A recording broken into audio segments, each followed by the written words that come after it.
They were high school sweethearts. A lot of people surprised by this news. Al and Tipper Gore went on to become a high-profile sweetheart couple to many Americans. Who could forget that kiss heard round the world when Al rocked Tipper's world in front of millions all around the world? This happened at the Democratic National Convention in 2000.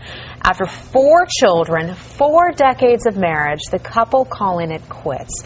The Gores released the following email statement saying, quote, "This is very much a mutual and mutually supportive decision that we have made together. Following a process of long and careful consideration, we ask for respect for our privacy and that of our family."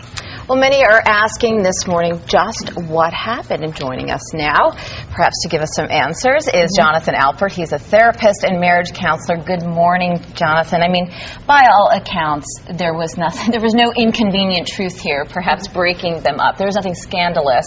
At least that is what they are telling the public, and that's what, some of their friends have said to the media.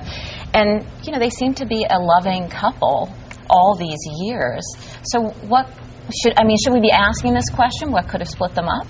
Well, we should be, but it's really none of our business. It's actually refreshing that there's nothing scandalous at this point.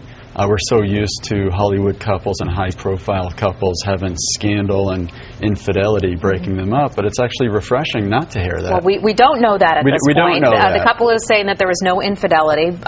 You say sometimes couples just grow apart. How do you grow apart after 40 years of marriage? They've been through so much together, raising 4 children, campaigns. He went from being worth about $1 million back in the 2000 campaign to Smart Money puts his net worth at $100 million now. They've been through a lot together. So how do they grow apart?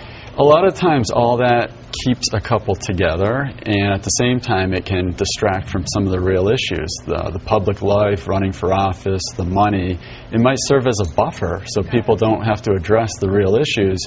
I see a lot of couples who 20 years ago had problems, and then they have a child, and 20 years later they're in therapy.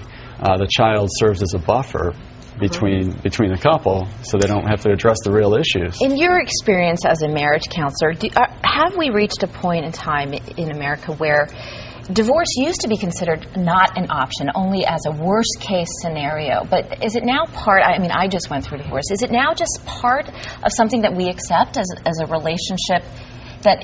So many marriages end in divorce, and it seems so much more acceptable than it used to be. And now we're seeing older people get divorced as well. Well, the public is becoming more accepting of divorce. This isn't 1950.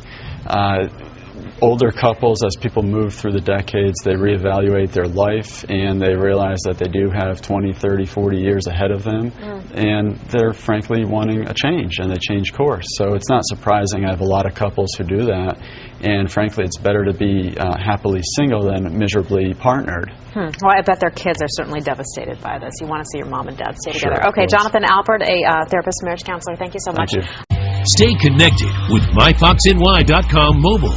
Download the iPhone app or text Fox 5 to 46988 for other devices. Local news, weather, and traffic on the go with myfoxny.com mobile.